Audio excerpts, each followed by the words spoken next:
50 million dollar صرف ایک شخص کو پکڑوانے کے لیے امریکہ نے بڑا اعلان کر دیا۔ جی ہاں، اگر کوئی وینزویلا کے صدر نکولس مادورو کو گرفتار کرانے میں مدد کرے گا تو وہ شخص ارب پتی بن سکتا ہے۔ امریکہ نے نہ صرف طیارہ قبضے میں لیا بلکہ مادورو کو دنیا کے سب سے بڑے منشیات سمگلرز میں سے ایک قرار دے دیا۔ آخر امریکہ کیوں وینزویلا کے صدر کو گرفتار کرنا چاہتا ہے؟ آج کے اس ولاگ میں اس پر تفصیلی بات کریں گے۔ تو ویورز، امریکی اٹارنی جنرل پامیلا نے اعلان کیا کہ وینزویلا کے صدر نکولس مادورو کی گرفتاری میں اعانت فراہم کرنے والے شخص کے لیے انعام دگنا کر دیا گیا ہے۔ غیر ملکی ذرائع کے مطابق امریکی اٹارنی جنرل نے اعلان کیا کہ وینزویلا کے صدر نکولس مادورو کی گرفتاری میں معاونت فراہم کرنے والے شخص کو اب 25 ملین ڈالر نہیں بلکہ 50 ملین ڈالر کا انعام دیا جائے گا۔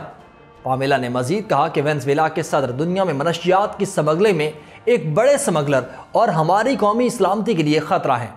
اس سے قبل امریکی محکمہ انصاف نے کہا کہ پابندیوں کی خلاف ورزی پر وینزویلا کے صدر کا ہوائی جہاز قبضے میں لے لیا گیا ہے۔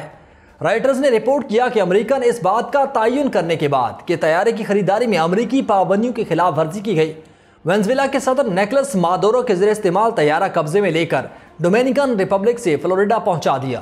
وینزویلا کے صدر نکولس مادورو کا 13 لاکھ ڈالر مالیت کا طیارہ کئی ماہ سے ڈومینیکن ریپبلک میں موجود تھا۔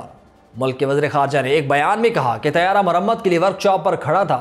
طیارے کی ضبطی کے امریکی اقدام کو وینزویلا کی حکومت نے غیر قانونی قرار دیا ہے اور حکومت نے اپنے سخت رد عمل میں کہا کہ یہ قدم ڈاکہ زنی کے سوا کچھ نہیں، یہ ایک غیر قانونی قدم ہے اور امریکہ کی جانب سے مجرمانہ عمل بار بار کیا جا رہا ہے۔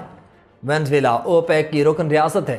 امریکہ نے اس کے تیل کی ایک اہم ترین شعبے مادورو اور ان کے ساتھیوں پر بھاری پابندی عائد کر رکھی ہے، اور جس طرح حالیہ انتخابات میں مادورو نے دھاندلی کی، اس بات کا امکان بڑھ گیا ہے کہ ان پر مزید پابندیاں بھی لگ سکتی ہیں۔ جبکہ 28 جولائی کو ہونے والے انتخابات میں مادورو پر اندرون اور بیرون ملک مسلسل دباؤ بڑھ رہا ہے، جس میں انہوں نے دعویٰ کیا کہ وہ جیت گئے۔ تاہم اپوزیشن کا کہنا ہے کہ اس کے ووٹوں کی کاپیاں اس کے امیدواروں کو فاتح ثابت کرتی ہیں۔ امریکی اٹارنی جنرل میرک گارلینڈ نے ایک بیان میں کہا کہ ڈاسالٹ فالکن طیارہ غیر قانونی طور پر ایک شیل کمپنی کے ذریعے 13 ملین ڈالر میں خریدا گیا تھا اور اسے نکولس مادورو اور اس کے ساتھیوں کے استعمال کے لیے امریکہ سے باہر سمگل کر دیا گیا تھا۔ وائٹ ہاؤس کی قومی سلامتی کونسل کے ترجمان نے کہا کہ اس اقدام سے مادورو وینزویلا پر اپنی غلط حکمرانی کے نتائج کو محسوس کرتے رہیں گے۔ تو سوال یہ نہیں کہ مادورو کب گرفتار ہوگا، سوال یہ ہے کہ اس کے بعد کیا ہوگا۔ کیا مادورو واقعی ایک صدر ہے یا دنیا کا سب سے خطرناک سمگلر؟ اور اگر امریکہ اتنا آگے جا چکا ہے تو کیا اگلا قدم کسی جنگ کا آغاز ہوگا؟ لیکن یہ کہانی ختم نہیں ہوئی۔ دنیا کے طاقتور کردار ابھی باقی ہیں اور پردے کے پیچھے بہت کچھ چل رہا ہے اور ابھی بہت کچھ باقی ہے۔ دیکھتے ہیں کہ مستقبل کیا منظر دکھاتا ہے۔ آج کے اس ولاگ سے اتنا ہی، مجھے دیں اجازت۔ اللہ حافظ۔